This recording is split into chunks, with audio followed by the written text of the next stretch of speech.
So if baseball cancels the season again, what can we do instead? Hey, watch podcasts and read blogs? Bet on reruns of classic games? Sell baseball cards on eBay? Spend more time with our wives?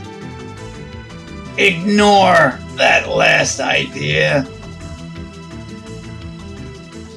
Hi, this is Will O'Toole, welcoming you to another edition of Park Ridge Sports History. I'd like to thank you again for allowing me to come into your home and sharing my thoughts on all things sports and take you down some memory lanes and some great baseball and sports memories in general.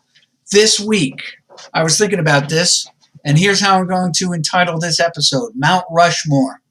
Yes, we all know as historians and from our history textbooks that Mount Rushmore is the four presidents on a mountain carved out in South Dakota.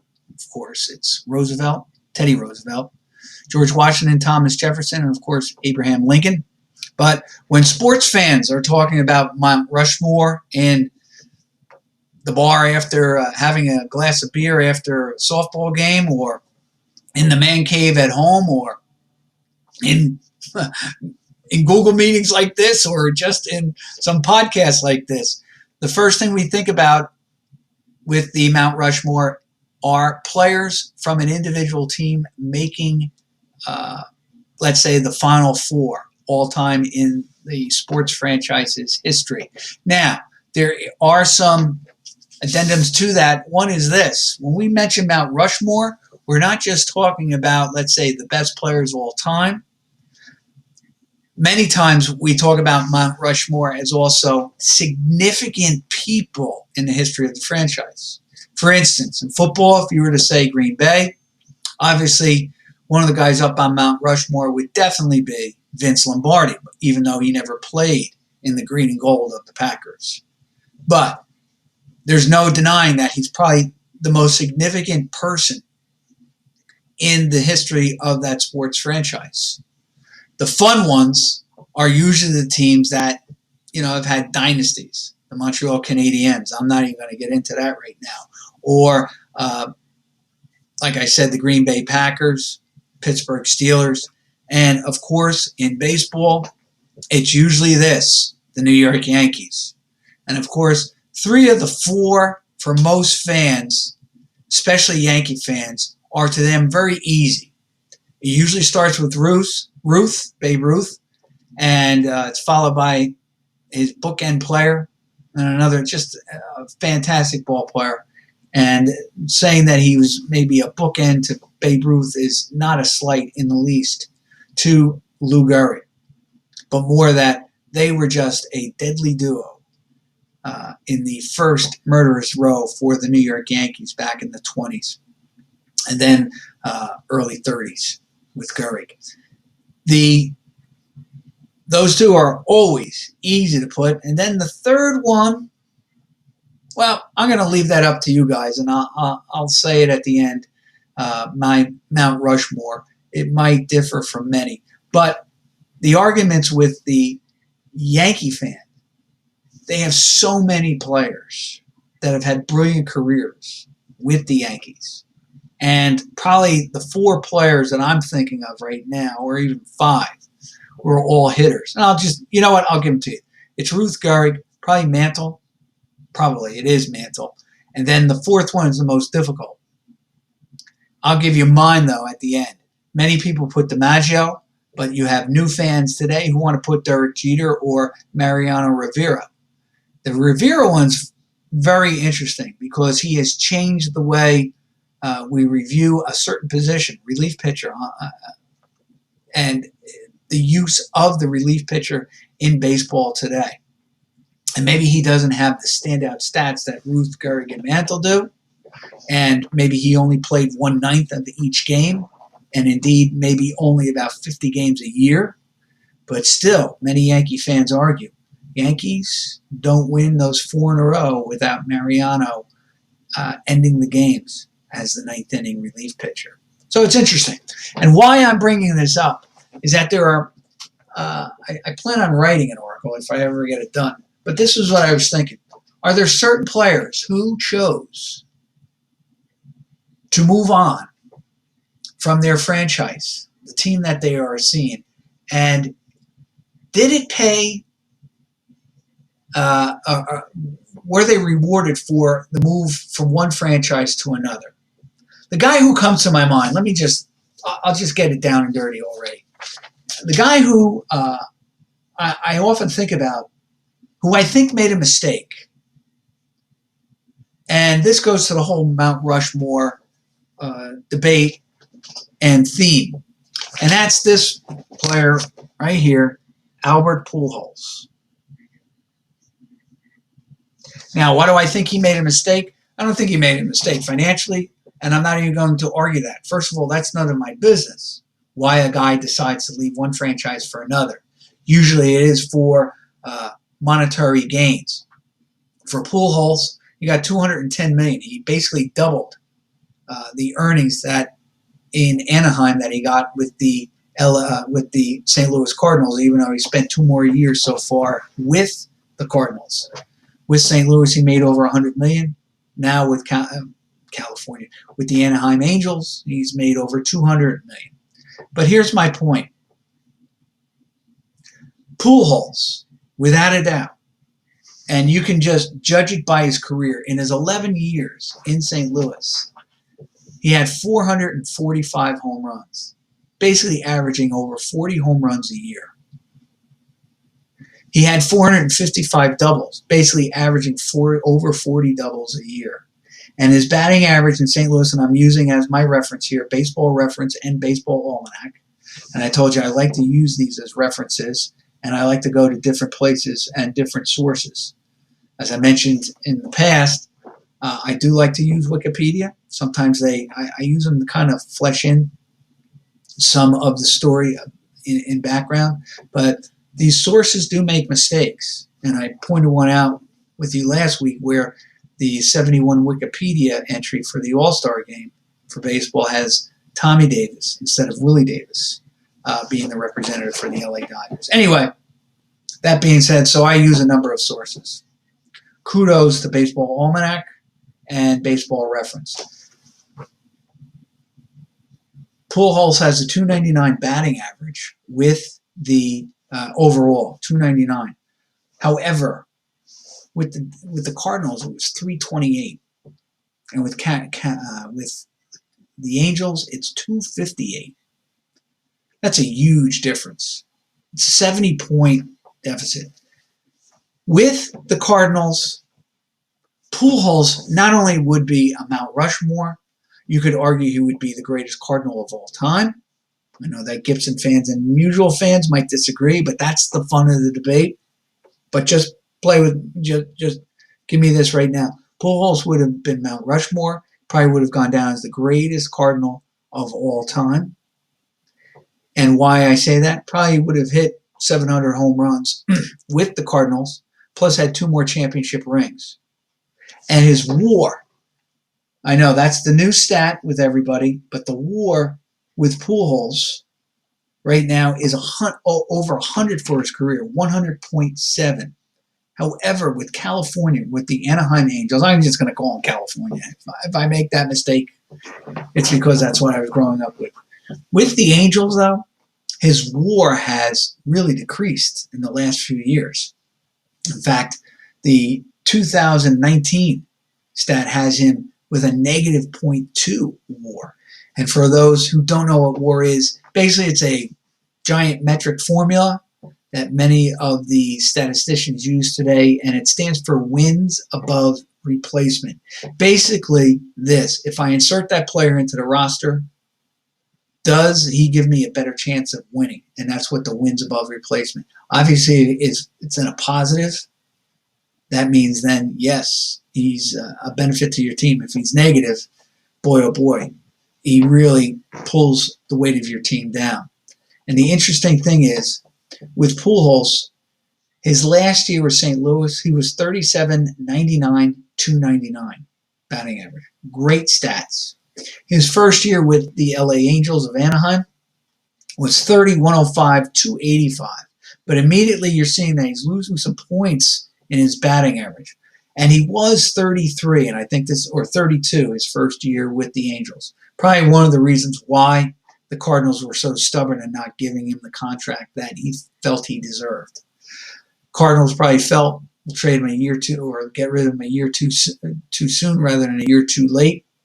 And unfortunately, for Pulholes and the Angels, the Cardinals were very prescient because he has not really produced the numbers that the Angels were expecting. He did have some good years. 2015, he makes the All-Star team. He bangs out 40 home runs with 95 RBIs, but he only hits 244. And he only had 22 doubles. Remember that in his last year with his first year with the Angels, he had 50 doubles and 30 home runs. But he hasn't gotten past, and he had 37 in 2014, but he hasn't gotten past 25 doubles since then. All right? And his home runs have gone from 40 as a high in 2015, 31, 23, 19, 23. So far this year, he's got 1 for a grand total of 657 lifetime home runs. Awesome. However, I don't think his downward spiral would have been this dramatic had he been playing with the Cardinals. Now, you can actually argue, if you're a Cardinal fan, they probably would never have gotten those 2 World Series rings had Pulholes been playing at first base. Removing him gave a lot more advantages to the Cardinals manager. Able to plug people in different spots, made them maybe a more versatile team. Another debate.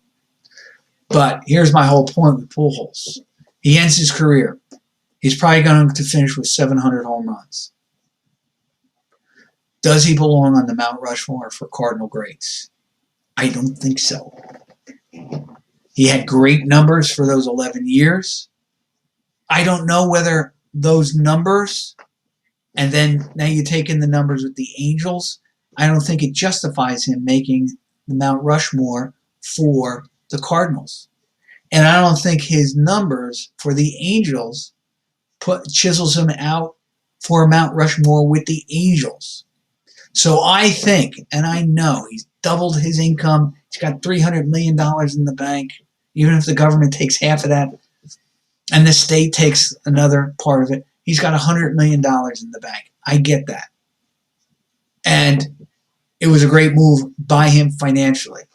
But from baseball history, from the romantic side of the game, and from a baseball fan's perspective, which is mine, I don't think he made the right move. I wish he had stayed with the Cardinals for all the reasons I just said. He was a great player. He was going to go down as not just an all-time Cardinal great, but probably as an all-time National League great. I don't think he would have been able to get over the hump of Lou Gehrig as being the greatest all-time first baseman. But man, he would have been awful close. So I think Pulholes going to the Angels, great picture. I love how they use the 1971, the allusion to the 1971. Going to the Angels really hurts his career. Now, I bring this up because there's another baseball player, another great, and I'm just going to get right to him. I'm going to post his picture. But the man I put up there was Charlie Hustle, a great nickname given to him with contempt by Mickey Mantle and Whitey Ford. Called him Charlie Hustle. They thought it was fake, false hustle. I would say, though, that what was not realized was Pete Rose's great enthusiasm for the game of baseball. And this is my whole point. Not only does he have great enthusiasm on the field for the sport, but he loves it off as well. Because I remember stories of him as a kid, well, me growing up, reading about him, that probably the only thing he read was the box scores. He knew everything sports. And he used to eat that with his bowl of Wheaties, and that's how he said it, and plugged the Wheaties brand. Always knew how to make a buck, too. But Pete Rose would sit there and read the box scores. And just suck them all in. And he knew what everyone was hitting every day. And he could tell what even Chico Ruiz was doing for the Baltimore Orioles, as well as Harmon Killebrew for the Minnesota Twins on a particular day. Pete Rose. Now, that's a little background. Pete Rose, 38 years, 1978, and actually I'm broadcasting this, or I'm taping this on the day that Pete Rose's great 44-game hitting streak comes to an end to Gene Garber and the Atlanta Braves, August 1st, 1978. The interesting thing was I was lucky. My brother got tickets for me, my brother Jim, Park Ridge resident, got tickets for the night that he broke Tommy Holmes's 37-game National League hitting streak. They were playing the Mets. But we went to a lot of Met games then when they were terrible, just terrible. And Rose set the record at Shea. He goes on, gets 44, and then gets stopped by Gene Garber and the Atlanta Braves. And that year, though, even with that 44-game hitting streak, Rose only hit 302. Funny thing is, he had hit 317, 323, 311, and then 302. And basically, it's one of the last years that he would ever hit 300 again in his career. Now, he is 37 years old in 1978. The Reds don't want to give him the contract that he felt he was due. Okay. I'm not going to get into what you think he deserves and what he thinks. The Reds basically let him go, let him leave. He was an icon in Cincinnati. He definitely is up on the Mount Rushmore in Cincinnati. But here's where a career move, I think, benefits a player, unlike Pulholes, in terms of baseball, history, and all the rest of it. And Rose, being a baseball historian, also knows this. Where does he wind up? He goes to the Philadelphia Phillies. And he does get to play with two future Hall of Famers, Schmidt and Steve Carlton, Mike Schmidt and Steve Carlton. But I think Rose was also thinking to himself, I can get this team to the promised land.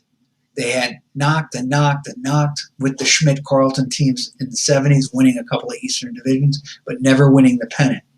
And, of course, all you Philly fans out there know that you only have had two pennants prior to Rose's arrival, 1950 and, of course, 1915. And in the last one, 1950, the Whiz Kids with Richie Ashburn get pummeled by the Yankees. Interesting that Jim Constanti, who was a relief pitcher on that team, was the MVP in the National League in 1950. Rose goes to the Phillies, hits 331 in 1978. And I have a theory about this because after that, it's downhill for him in terms of his overall production with the Phillies. It was almost as if he wanted to show the Reds that they had made a mistake. He hit 331 that year with 40 doubles, 4 homers, 59 RBIs. He had 90 runs scored and 208 hits in 1979. And he had 5 triples to boot. The next year, though, he hits only 282. Oh, by the way, in 1978, it's one of the few years, it's one of 2 years, actually, that he led the league in on-base percentage. He had a .418 on-base percentage, Pete Rose did. He drew 95 walks. Incredible. However, the following year, it's almost like he put all of what his best in him in 1979 just to tell the Reds they should never have spurned him and let him leave. And he has a terrific season. Makes the All-Star team in 1979 for the Phillies. 1980, though, you could see that he's going downhill. Even though, in typical Rose fashion, he leads the National League in doubles with 42 doubles. But he only has 1 homer, 1 triple, 64 RBIs with that one home run. Still scored 95 runs, so that was up. But he only hit 282. But more importantly, his on-base percentage plummeted from 418 down to 352.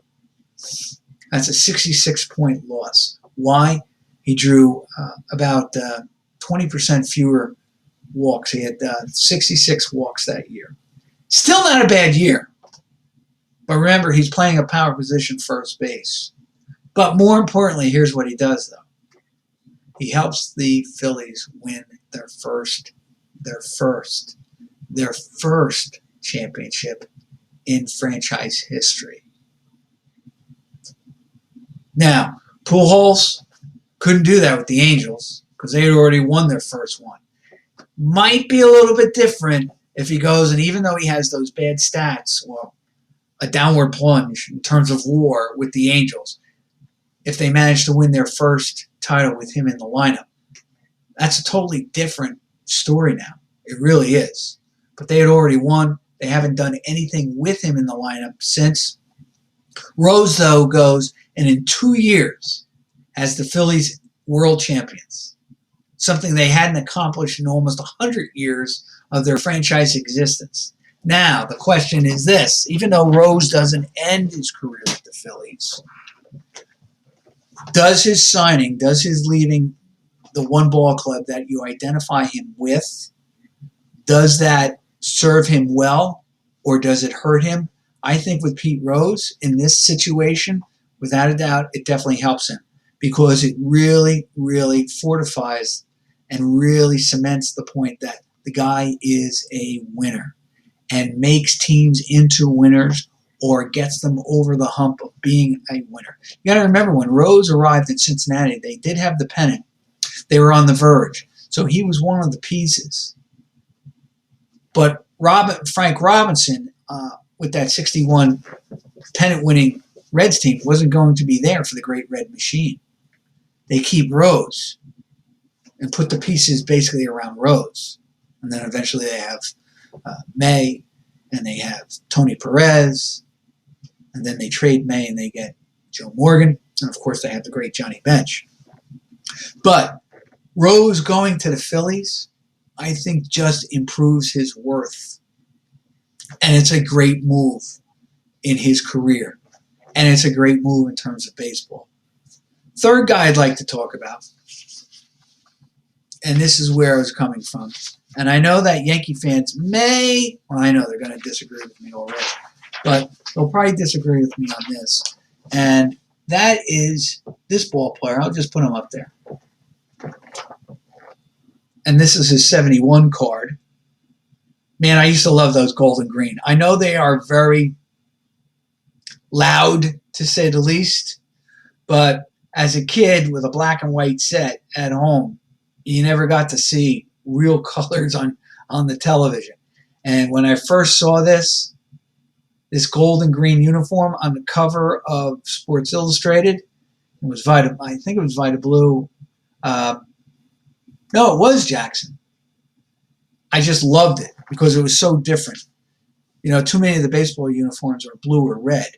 The A's come right at you with the green and gold. I do like that.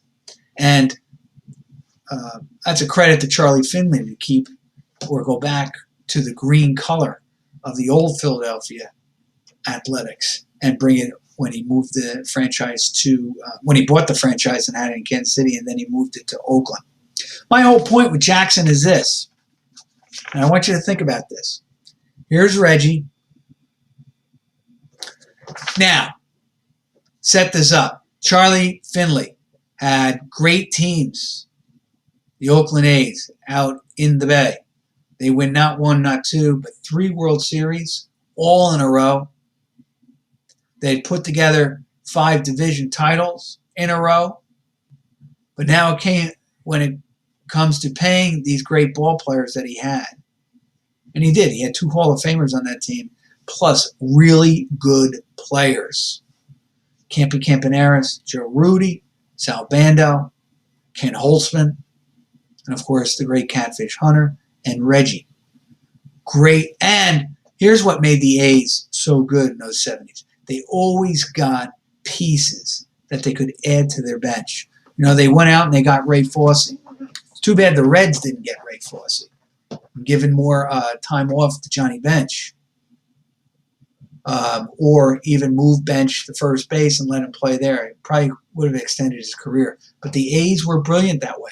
They got, I just off the top of my head, they got players that were pieces. Matty Alou. I remember they had Jesus Alou. They got the great Tommy Davis to play for them. Maybe they weren't all around for the championships, but they were great pieces. Darryl Knowles. They had John Blue Moon Odom, but they put him in a new pitching spot in the rotation. They went out and got, besides Ray Fosse, they got Mike Epstein from the Senators. All pieces. Not great players, but all very good players. Plus they had, remember, Claudel Washington played right field for them and really was good. Then they made a great, the trade of Monday to the Cubs brought them Holtzman and a guy named Bill North. Of course, goes on to have that huge fight with Reggie. Regardless, the A's always seem to have a very loaded bench. Guys who could really do some good things for the team in spots, but they were lethal. And that was one of the reasons why they won 3 World Series in a row. Jackson, though, is really the heart of it. He comes off the 73 season. Now, remember, he played for him in 74 and 75. The 73 season is Reggie's best all around. Wins the MVP during the regular season, wins the MVP in the World Series. He cracks 32 homers, has 117 runs batted in to lead the league, and also hit 293. And he led the league in scoring with 99. He, interestingly enough, that was the only year he led the league in RBIs with 117. He did have 4 years where he led the league in home runs. And interestingly enough, the year that he had his most, 47, it's interesting. He had 47 home runs in 69 and did not lead the league. Harmon Killebrew did. No, excuse me, Frank Howard did. And he had 118 RBIs. Frank Howard led the league in 69 with 126. He had 118. But he did lead the league in scoring with 123 that year. Man, he had some really good stats. What am I leading up to? Reggie's lifetime BA is 262. And I really feel that had he used all the field instead of just being dead pull, he would have been a 300 hitter. I think he had great power, not just pull power. He had great power to right center and to right field. I actually saw, of course I was rooting against him, I saw him hit a check swing triple with the Yankees at Yankee Stadium, I think in his first year with them. It was just unbelievable, the amount of strength he had. He really could have been, and of course he's got 563, so his career wasn't that bad. But I think baseball fans will understand this. Had he gone the opposite way and used right field more, used left field more, he probably would have at least over 600 home runs. I would say he probably would have added another 10% home runs. And he probably would have added, at least a good 20 points to his batting average. 282 is a lot different from 262 lifetime. And that 293 batting average in 1973 probably would have been 300. How do I know that that was important to him, the batting average? Because I remember the year that he does hit 300.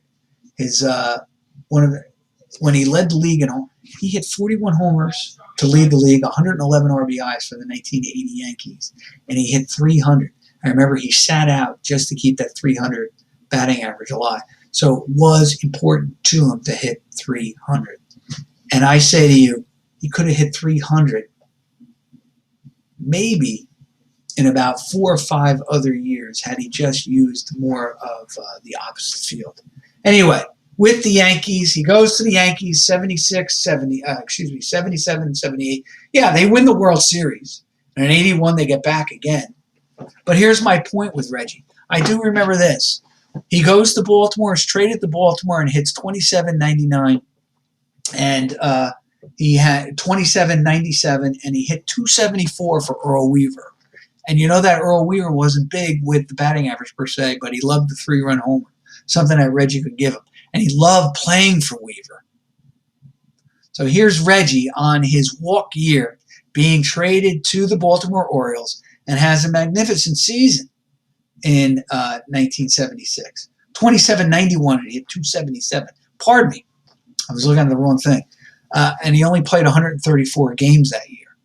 My point being is this. Weaver loved him. He loved playing for Weaver. Weaver, in an article, I think it was in Sports Illustrated, stated that the guy just nonstop loves to ask me about baseball strategy.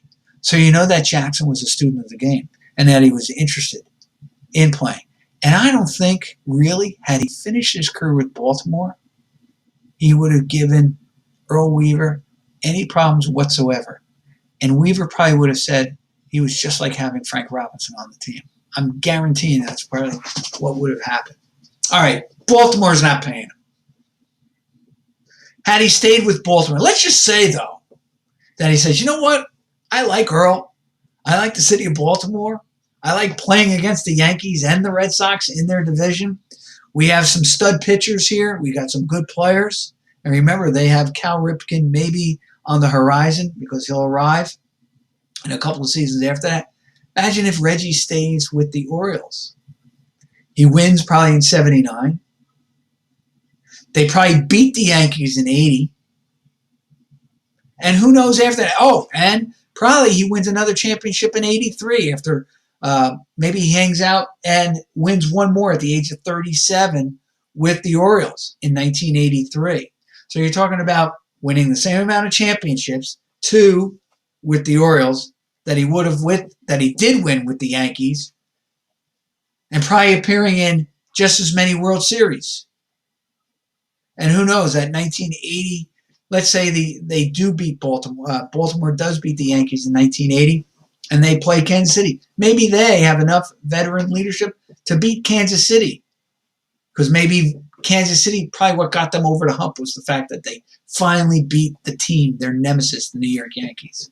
Anyway, this is what my brother always says, IF, one of the shortest words in the English language, but it means so much, and it's the if. It's only an if Reggie stayed with Baltimore. But there was another team on the horizon that I often thought, had he made the move and just said, you know what, I'm going to take a shot, and I'm going to go to Montreal. Because Montreal, I know, was in the running for Reggie. I don't know whether they had the same amount of money that Reggie or George was willing to give Reggie Jackson, but I know it was close. And here's the thing. Where Rose goes to a team that's just there, needs that extra push to win, yes, Reggie is the straw that stirs the drink. And, of course, the Yankees, you know, even though they got blitzed in the 76 World Series, they do win the World Series in 77 and 78. You can say it was, you know, Reggie had pretty much a big hand in that.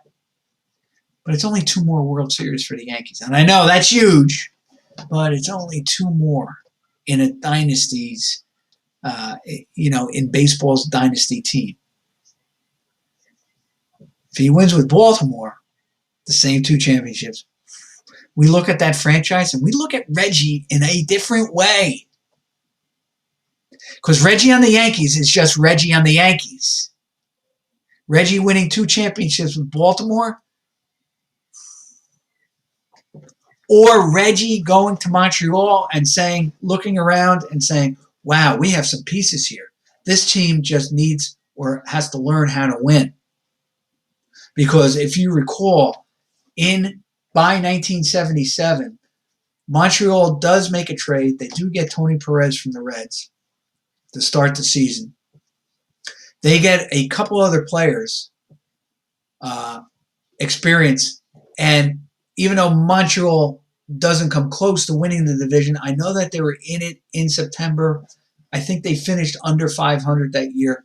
Regardless, they had the pieces there. They have Gary Carter and Steve Rogers. They have Tim Raines coming up in the future. They have already Ellis Valentine playing for them. I think they have Tim Wallach at third.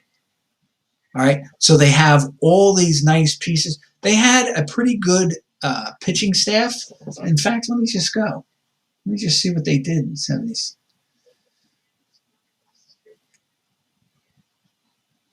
The Montreal on that team, you know what? Instead of me just guessing, let me just get to it. They had some really good pieces, and I believe Dick Williams was their manager. And like I said, Tony Perez helped get them. Here they are. Montreal finished 75 and 87. They had Dick Williams as their manager. Please, I talk off the top of my head many times here, so this is not prepared, and I love doing it this way. It's the only way. Here's who they had on this team: Gary Carter, Steve Rogers, very good pitcher. They did have Andre Dawson, Hall of Famer. I've talked about 2 Hall of Famers there: Ellis Valentine and right, Tony Perez, another Hall of Famer. They acquire Dave Cash that year via free agency, and he really makes he solidifies the infield. They have Wayne Garrett, my wife's favorite player of all time, playing for them. They have Warren Cromartie, Chris Spire, and then Don Stanhouse, who goes on to play for Weaver on the 79 team, and Wayne Twitchell. Now, is it going to win a World Series? No. But if you insert Reggie Jackson into that lineup, I am sure you may be moving Ellis Valentine for maybe a stud pitcher, because Valentine was 22 years old that year, gets 25 homers, 76 RBIs, and hits 293. So, and he's only 22. Now, Cromartie and Valentine really, well, they give way. Of course, Cromartie, I think they later on put at first base, and of course, Valentine was traded to the Mets, so they make room for Tim Raines, a great player in his own right as well. But you can see the pieces here. And now you have Tony Perez with Reggie in the lineup. Man, that's not too bad. I'm not saying that the Expos were going to win in 77, but I can tell you this, without a doubt, Reggie plays for that team, and instead of being 75 and 87, maybe they reverse that and they're 87 and 75. Reverse it. It's a 24-game change because Reggie brings so much to the game. Instead, he goes to the Yankees, wins his 2 championships, another pennant, 81, wins a couple of divisions. But let me ask you this, and this is kind of, going back to Mount Rushmore. Is Reggie a Mount Rushmore for the New York Yankees? I don't think so. I don't even think. Well, if you have Ruth, Gehrig, Mantle, some people with DiMaggio, you still got to fit Berra, the greatest winner of all time in baseball history. You got to fit for the Yankee fans of today, maybe Derek Jeter or Mariano. Jackson's not even there. However, think about this. Had he changed course and said, you know what, I'm going to do what Pete Rose did or would do, and that is I'm going to go to a franchise that hasn't won, a franchise that's just almost there, and I'll get him over and to the top. Had Reggie gone to Montreal, he could have been prime minister. He probably would have had 3 of the 4 Mount Rushmore pieces up there. Had he stayed with Baltimore and maybe signed with Baltimore, because I'm sure that they did give him something or in it. But regardless, maybe he wins the same 2 championships. But with the Yankees, yeah, Reggie made a ton of money and he made a name for himself, but he was already a name. Goes to Montreal and he goes down big time. Big time. Because he, like Rose, he gets the team to their first championship. And I think that is an important aspect in judging players. And it's not always of their own doing, I get it. But when you think of Brady with the Patriots, why does everyone think he's so great? Because he's got those rings. And he got them to the promised land. And maybe he's not seen in the same regard, Brady, had he played maybe with Dallas or the New York Giants or the Baltimore via Indianapolis Colts. Not seen in the same regard. Reggie, well, yeah. People just see him as a slugger who signed with the New York Yankees and they win 2 championships with him aboard. And there will be people who argue, well, the Yankees would have won it with him or without him in 77 and 78. We don't know. It's a big if.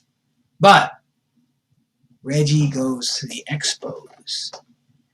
And they finally win. With guys like Steve Rogers and Andre Dawson and Tony Perez and Gary Carter. And that is seen that I think his whole career would be seen in a different light. Think about it. So that's my Mount Rushmore. And did guys make the right decisions? The other thing I was going to do in the last couple of minutes here I have with you, I was going over the list, and this is what made me think about it. Every once in a while I like it, and this is where sometimes it's good to have a site like Wikipedia. They just list or give you a list of the top 100 home run hitters of all time. I was looking at the list. Do you realize that you have to get to all the way to Mike Schmidt with 548 lifetime home runs before you get the first player on that top 100 home run list who spent his entire career with one team? The first 5 guys never finished with the team that they started. Ruth, Bonds, Aaron, Ruth, Mays, and Pulholes is up there, and A-Rod. They all had their home runs, not with one team, but with an array of teams. I know. Willie Mays spent most of his career, as did Aaron, with the Braves and the Giants, or with the Giants and the Braves, respectively. But they do leave their teams and play elsewhere in their sunset years. I'm thinking about other guys, Ted Williams. And you really have to go down the list of this. Ted Williams, Yastrzemski, Jim Rice. The Red Sox have 3 in the top, I think, 75 all-time home run hitters who spent their entire career with the Red Sox. But of the top 100 players, I counted, there's only like 16 players who played their entire, or 16 out of the 75 of the top 75 who spent their entire career with one team in the top 100 home run list. Banks. Even Billy Williams spent the last 2 years of his career, and he actually is a perfect point, spent his last couple of years with the Oakland A's trying to get into the postseason or into the World Series. So it's interesting, as I said, the Mount Rushmore, think about it. What goes into it? It's not always a player, but the importance of a player on a franchise. As I said, Vince Lombardi with the Packers, probably Branch Rickey with the Dodgers, and see how these 3 people I put out there. Is Rose now Mount Rushmore for both the Phillies and the Reds? Is Pulholes a Mount Rushmore for either the Angels or the Cardinals? And is Reggie on the Mount Rushmore for the Yankees? I don't think so. Hey, this is Will O'Toole. Thank you again. I hope that you go to my website, otoonscartoons.com, for all my recent cartoons. And I thank you again for having me in your home. Have a good day.